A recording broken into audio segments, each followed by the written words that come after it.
बुलेटिनची सुरुवात आपण करणार आहोत गणेश दर्शनाच्या बातमीने। हे गणेश दर्शन आहे राष्ट्रवादी काँग्रेसचे अध्यक्ष शरद पवार यांचं, कारण गेल्या काही दिवसांमध्ये राष्ट्रवादी काँग्रेसचे अध्यक्ष शरद पवार आस्तिक की नास्तिक याच्याबद्दलचा वाद रंगला।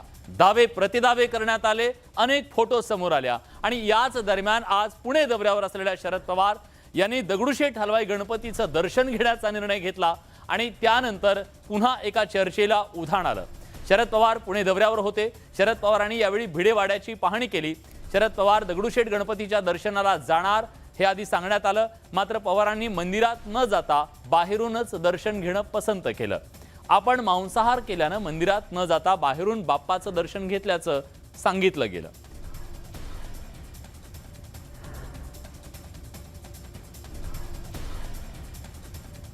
त्यामुळे आज ते मंदिरात जाणार होते, त्यामुळे त्यांच्या आस्तिक असण्याबद्दल नास्तिक असण्याबद्दलच्या सगळ्या चर्चांवरती पडदा पडेल असं वाटलं होतं, पण ते गेले, दारातून परत आले, त्यामुळे चर्चांना उधाण मात्र येत आहे। बघूया या संदर्भातला हा खास रिपोर्ट। स्वतः शरद पवार साहेब हे स्वतः नास्तिक आहेत, त्याच्यामुळे ते धर्माकडे बघताना नास्तिकतेतनं बघतात। मनसे प्रमुख राज ठाकरेंनी केलेली टीका आणि शुक्रवारी पुण्यातील दगडूशेठ गणपतीच्या दर्शनाला पोहोचलेले शरद पवार। एक प्रकारे शरद पवारांनी त्यांच्यावर होणाऱ्या नास्तिकतेच्या टीकेला प्रत्युत्तर देण्याचाच केलेला हा प्रयत्न। खुद्द शरद पवार पुण्यातील दगडूशेठ मंदिरात दर्शनासाठी येणार असल्याची बातमी समजली आणि सर्वच माध्यमांच्या प्रतिनिधींनी दगडूशेठ मंदिरात गर्दी करायला सुरुवात केली। दुपारी 3:30च्या सुमारास शरद पवार दगडूशेठ मंदिराच्या पायऱ्यांपर्यंत आले। पदाधिकाऱ्यांकडून सत्कार स्वीकारला आणि पायऱ्यांवरूनच दर्शन घेऊन पवार मार्गस्थ झाले। पण पायऱ्यांपर्यंत आलेले पवार मंदिरात का आले नाही अशी चर्चा सुरू असतानाच राष्ट्रवादीचे शहराध्यक्ष प्रशांत जगताप माध्यमांसमोर आले।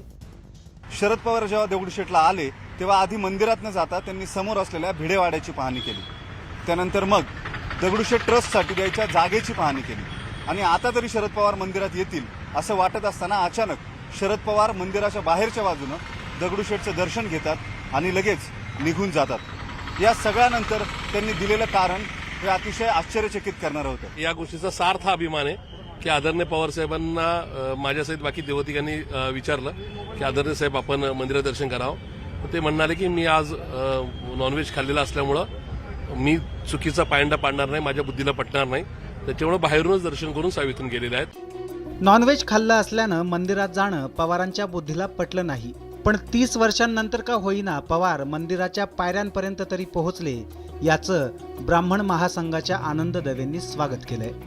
अनेक लोक नॉनव्हेज खाऊन सुद्धा मंदिरापर्यंत जाऊन दर्शन करतात सुद्धा, ते कमी भाविक आहेत असं सुद्धा मानायला हरकत नाही।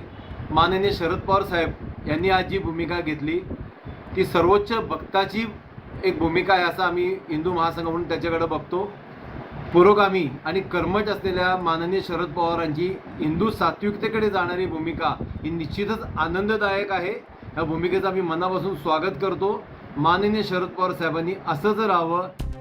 दुसरीकडे उपमुख्यमंत्री अजित पवारांनी पवारांच्या दगडूशेठ दर्शनावर प्रतिक्रिया दिली आहे। मंदिरात गेले नाही तर नास्तिक म्हणायचं असं बोलणाऱ्यांवर आता बॅन आणा असं म्हणत अजित पवारांनी विरोधकांना टोला लगावलाय।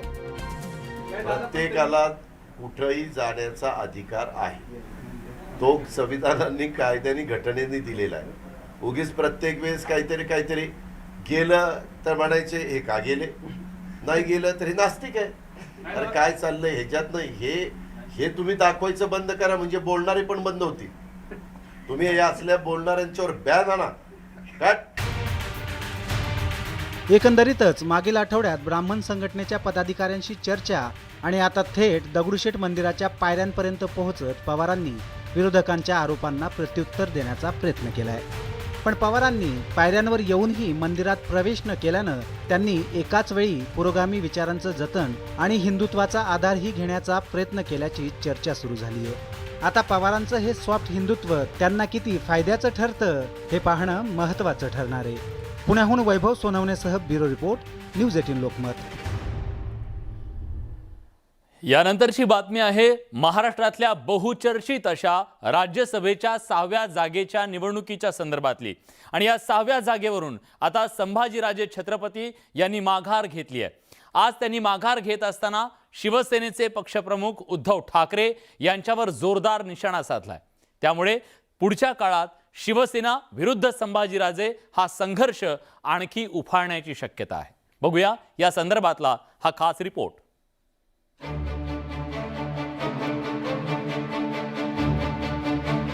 मला इतकं वाईट वाटते की मुख्यमंत्र्यांच्याकडनं ही अपेक्षा नव्हती की त्यांनी दिलेला शब्द माझा मोडला। मुख्यमंत्री उद्धव ठाकरेंनी शब्द मोडला।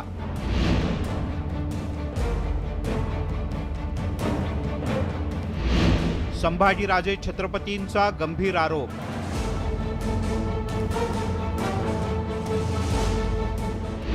राज्यसभा निवडणुकीतून माघार घेतल्याची घोषणा। शिवसेनेनं संभाजीराजेंचा घात केला।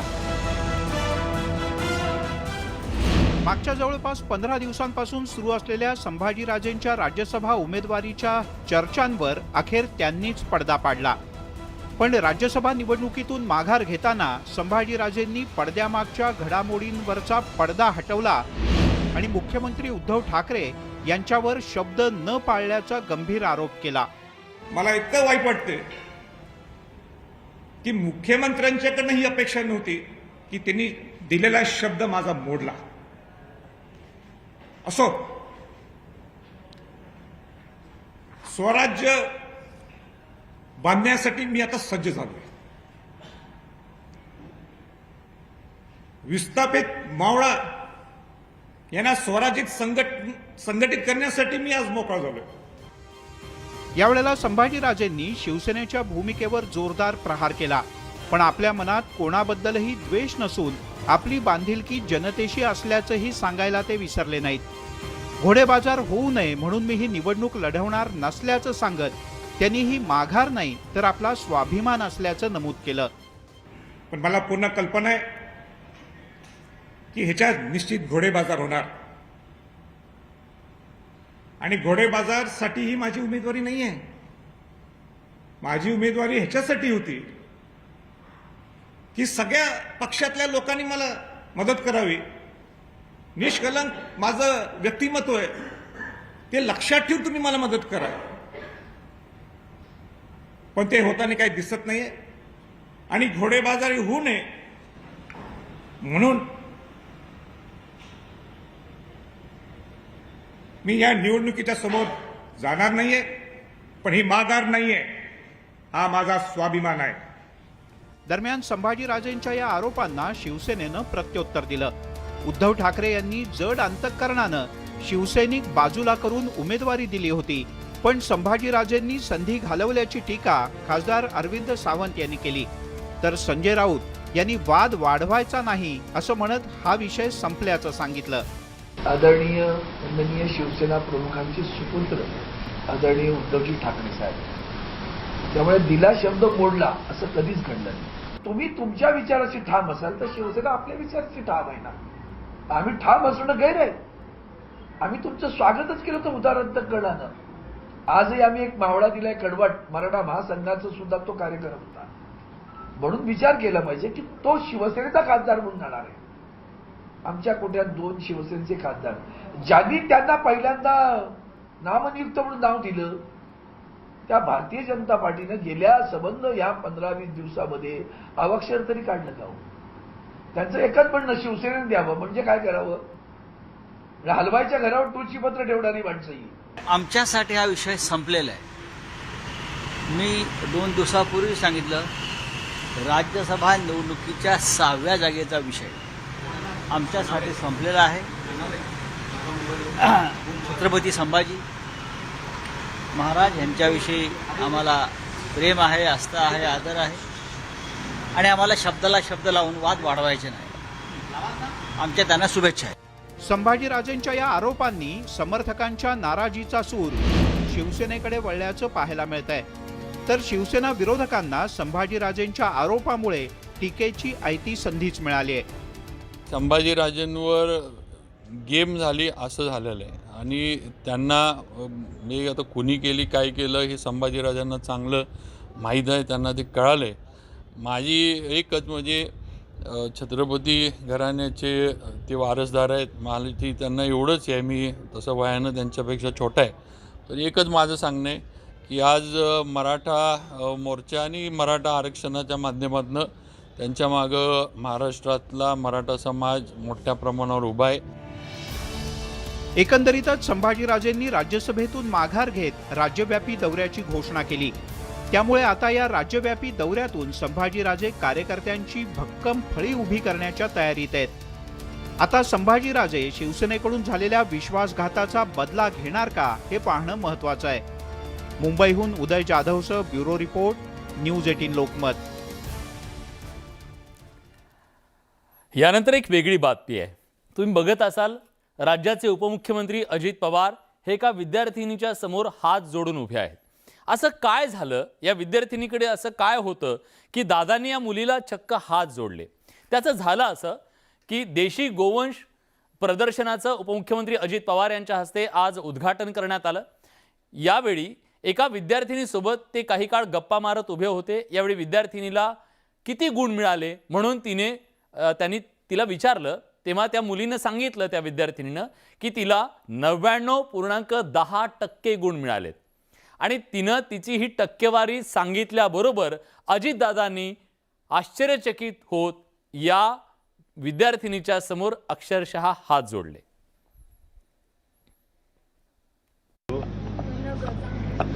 तुम्हाला मेरिटवर ऍडमिशन मिळाली? किती टक्के मिळाली? 99.10%.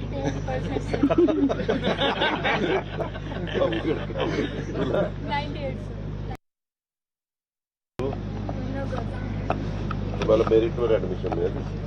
किती टक्के मिळाली? 99.10%.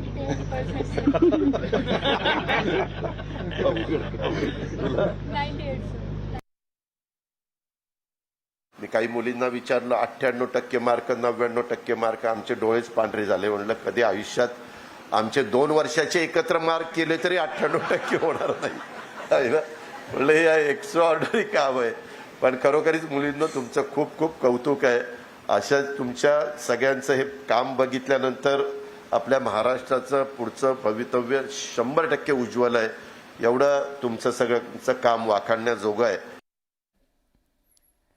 खरं तर दादांना शालांत परीक्षेमध्ये कधी एवढी टक्केवारी पडली नसेल, पण बारामती मतदारसंघाचं प्रतिनिधित्व करत असताना बारामतीकर मात्र त्यांना अशी भरघोस टक्केवारी देऊन पास करत असतात, हेही काही कमी नाही.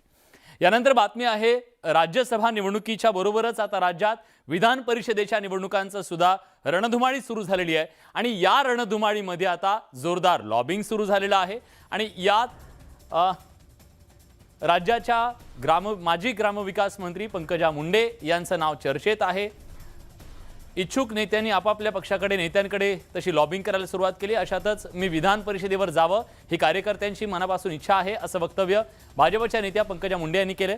त्याचवेळी पक्ष जो निर्णय घेईल तो मला मान्य असेल असंही त्या सांगायला विसरल्या नाही. तर दुसरीकडे माझा कोणत्याही गडावर काहीही अधिकार गाजवण्याची इच्छा नव्हती, आजही नाही आणि जन्मातही राहणार नाही, असं म्हणत पंकजा मुंडे यांनी अनेक वर्षांपासून सुरू असलेल्या गडावरच्या राजकारणावर पडदा टाकला.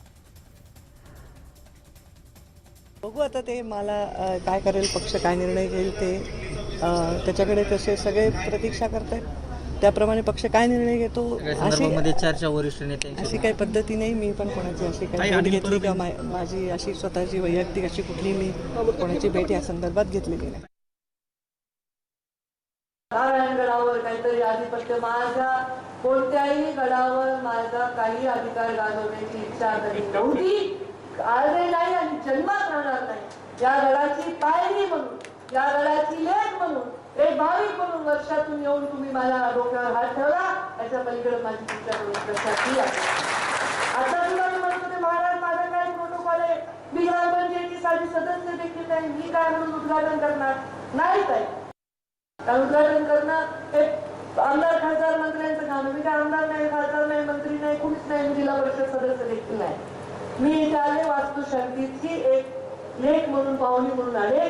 मला आता महाराजांनी आहेर केला, देव घालतील आणि मी आनंदाने जाईल. माझी याच्या पलीकडे काही अपेक्षा नाही. आज तुमच्या ज्या अपेक्षा आहेत ते पूर्ण करण्याची माझ्यामध्ये शक्तिनगर नारायण देव. कॉड्रेलिया ड्रग्ज प्रकरणी 28 दिवस तुरुंगात राहिलेल्या आर्यन खानला आज एक मोठा दिलासा मिळाला, कारण एनसीबीनं आर्यनच्या विरोधात कुठलेही पुरावे नसल्याचं सांगत त्याला क्लीन चिट दिली आहे. एनसीबीनं कोर्टाकडे आज जी चार्जशीट दाखल केली त्याच्यात त्याला क्लीन चिट दिली आहे. त्यामुळे आर्यन खानला मोठा दिलासा मिळाला आहे. आर्यन खान आणि कॉड्रेलिया क्रूज ड्रग पार्टी प्रकरण प्रचंड देशभरात गाजलं होतं. यावरून सत्ताधारी आणि विरोधकांमध्ये आरोप प्रत्यारोपांच्या फैरीत झडल्या होत्या. आर्यनला अडकवलं जात असल्याचा आरोप नवाब मलिक यांनी केला होता. आता अखेर आर्यनला दिलासा मिळाला.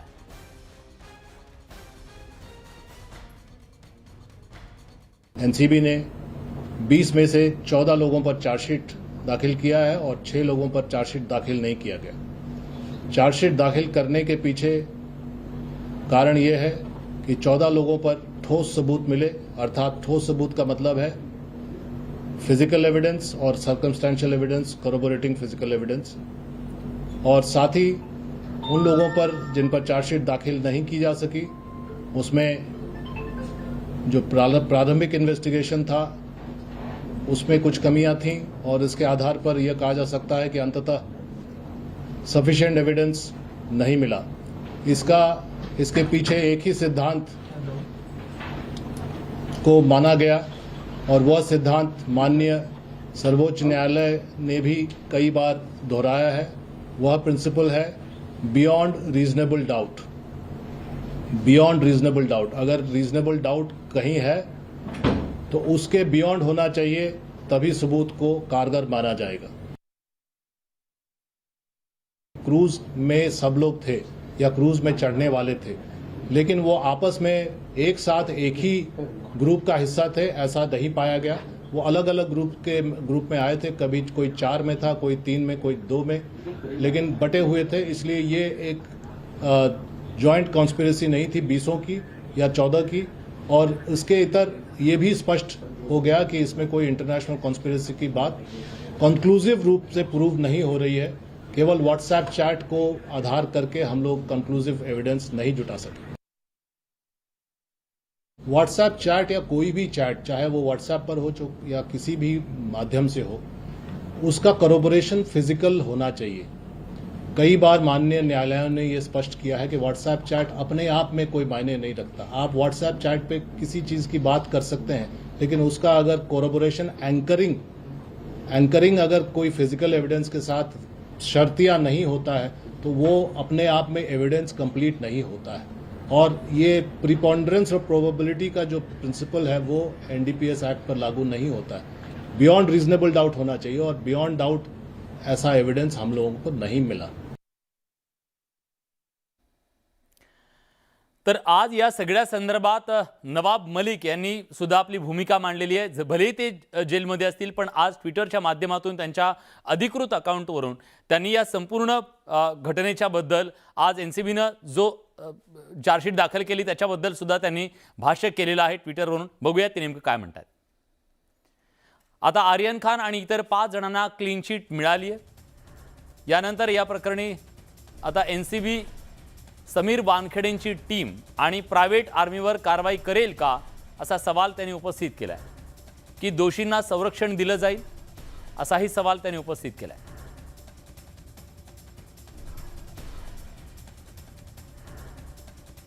दरम्यान एनसीबीनं आर्यनसह 6 जणांना क्लीन चिट दिल्याच्या नंतर आता या संपूर्ण प्रकरणाचे तपास अधिकारी असलेले समीर वानखेडे आता अडचणीत सापडलेले आहेत. या प्रकरणाचा तपास करणारे एनसीबीचे अधिकारी समीर वानखेडे अडचणीत सापडल्यानं आर्यनला क्लीन चिट मिळाल्यानंतर आता त्यांच्यावर टीकेची झोड उठते, कारण आता या प्रकरणाच्या तपासावर प्रश्नचिन्ह उपस्थित करण्यात आलंय. कॉड्रेलिया क्रूज ड्रग्ज प्रकरणी तपास त्यावेळी समीर वानखेडे करत होते. काही महिन्यांपूर्वी त्यांचा एनसीबी मधला कार्यकाळ संपला. दरम्यान आता आर्यन खानच्या क्लीन चिटमुळे वानखेडेंनी या प्रकरणात केलेल्या तपासावर प्रश्नचिन्ह उपस्थित केलं जात आहे. सरकारनं समीर वानखेडे यांच्या विरोधात कठोर कारवाई करण्याचे आदेश दिलेत. समीर वानखेडे यांनी बनावट जात प्रमाणपत्र दाखवून नोकरी मिळवल्याचा त्यांच्यावर आरोप आहे. तसंच आता निष्काळजीपणानं केलेल्या तपासाबद्दल सुद्धा त्यांच्यावर कारवाई करण्याचे आदेश सरकारनं संबंधित यंत्रणेला दिल्याचं कळतंय.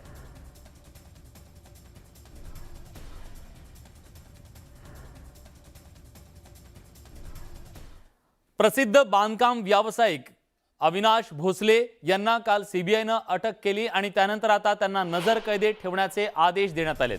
DHFL फसवणूक प्रकरणी पुण्यातल्या प्रसिद्ध व्यावसायिक अविनाश भोसलेंची रवानगी आता नजरकैदेत करण्यात आली आहे.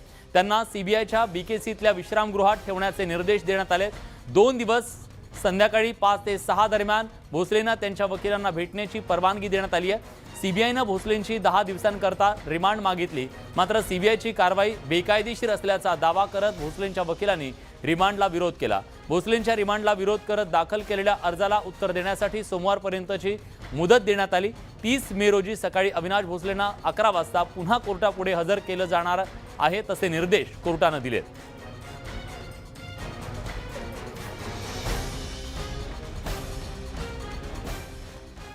याच सगळ्या घडामोडींसोबत बुलेटिनमध्ये आपण एक छोटासा ब्रेक घेतोय. कुठे जाऊ नका, पहा फक्त न्यूज 18 लोकमत.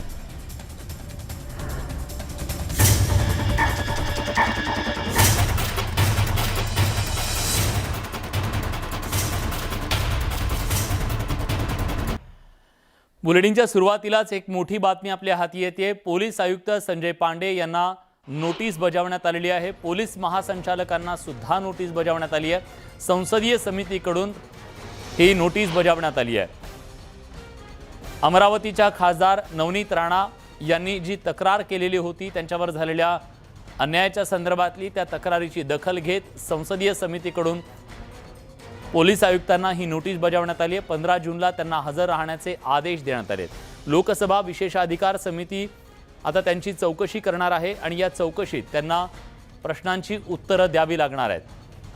नवनीत राणा यांच्यावर केलेल्या कारवाईच्या संदर्भात लोकसभा विशेषाधिकार समितीनं नवनीत राणा यांच्यावर झालेल्या अन्यायाच्या संदर्भात पोलीस आयुक्त संजय पांडे यांना नोटीस बजावली आहे. पोलीस महासंचालकांना सुद्धा ही नोटीस बजावण्यात आलेली आहे. हनुमान चालीसा वाचण्याच्या मुद्द्यावरून नवनीत राणा यांच्यावर जी कारवाई करण्यात आली होती, त्यांच्यावर जे गुन्हे दाखल करण्यात आले होते, त्यांना पोलीस कस्टडीमध्ये जी वागणूक मिळालेली होती, त्या सगळ्याबद्दलची तक्रार त्यांनी लोकसभा अध्यक्षांकडे केलेली होती आणि त्याची दखल घेत आता त्यांना या पोलीस अधिकाऱ्यांना नोटीस बजावण्यात आली आहे.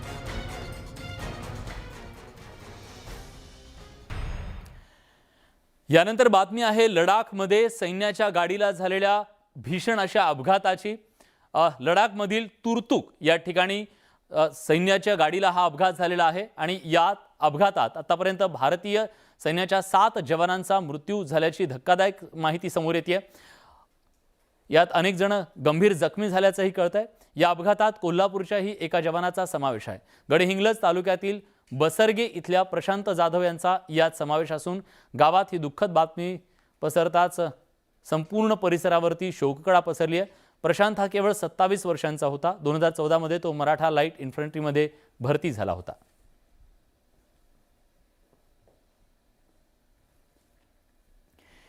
MIM हा पक्ष भाजपची बी टीम आहे आणि त्यामुळेच विद्वेष पसरवण्यासाठी त्यांच्या माध्यमातून वेगवेगळ्या सभा घेतल्या जात आहेत असा आरोप शिवसेनेचे नेते संजय राऊत यांनी केलेला आहे.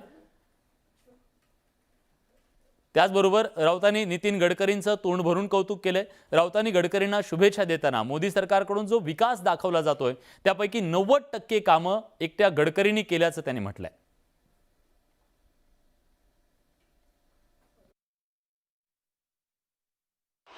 देखिए ओबीसी तो पूरे देश में घूमते हैं.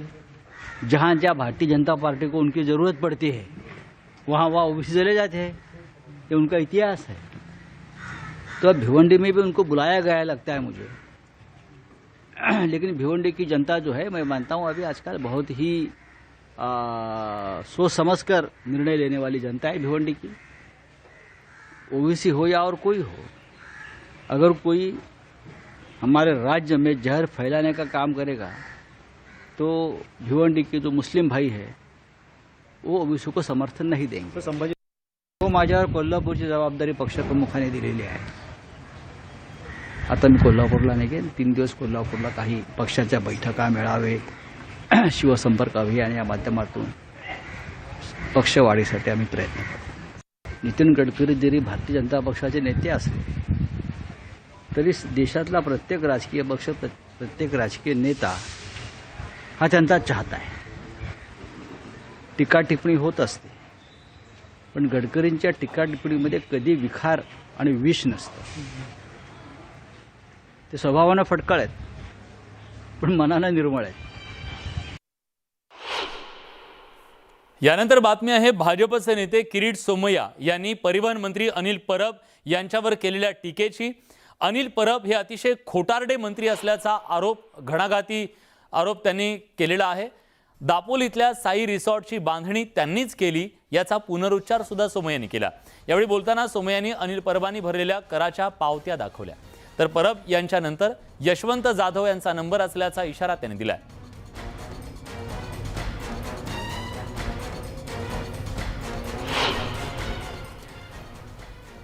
पंतप्रधान नरेंद्र मोदी यांनी शुक्रवारी दिल्लीतल्या प्रगती मैदानावर 2 दिवसीय ड्रोन फेस्टिवलचं उद्घाटन केलं आणि या उद्घाटनाच्या वेळी पंतप्रधान नरेंद्र मोदी यांनी स्वतः या ड्रोन फेस्टिवलमध्ये ड्रोन उडवण्याचा सुद्धा अनुभव घेतला. यावेळी त्यांच्यासोबत केंद्रीय नागरी उड्डाण मंत्री ज्योतिरादित्य सिंधिया सुद्धा उपस्थित होते. दुसरीकडे ड्रोन प्रदर्शनानं मी प्रभावित झालोय असं पंतप्रधान मोदी म्हणाले. तसंच 2030 पर्यंत भारत ड्रोन हब बनेल असा विश्वासही त्यांनी व्यक्त केला.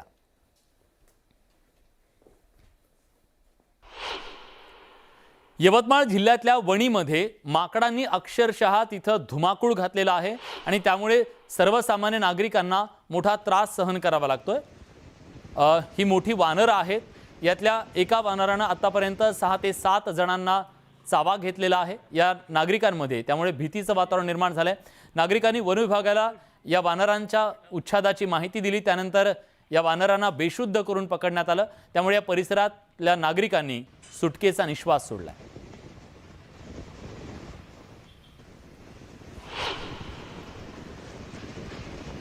नागपूरच्या उमरेड अभयारण्यामध्ये आज पर्यटकांना एक दिलखुलास भेट मिळाली आणि ही भेट होती वाघोबाची.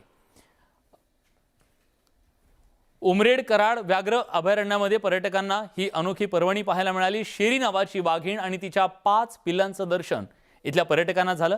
पर्यटक ओंकार चांदूरकर हे सफारीसाठी अभयारण्यात गेले असताना त्यांनी हा थरार आपल्या कॅमेऱ्यात टिपलाय.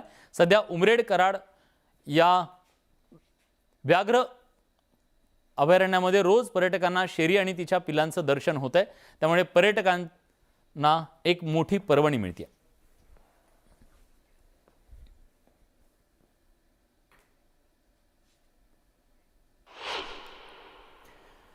याच सगळ्या महत्त्वाच्या घडामोडींसोबत बुलेटिनमध्ये आपण इथेच थांबतोय. ताज्या घडामोडींसाठी बघत रहा न्यूज 18 लोकमत.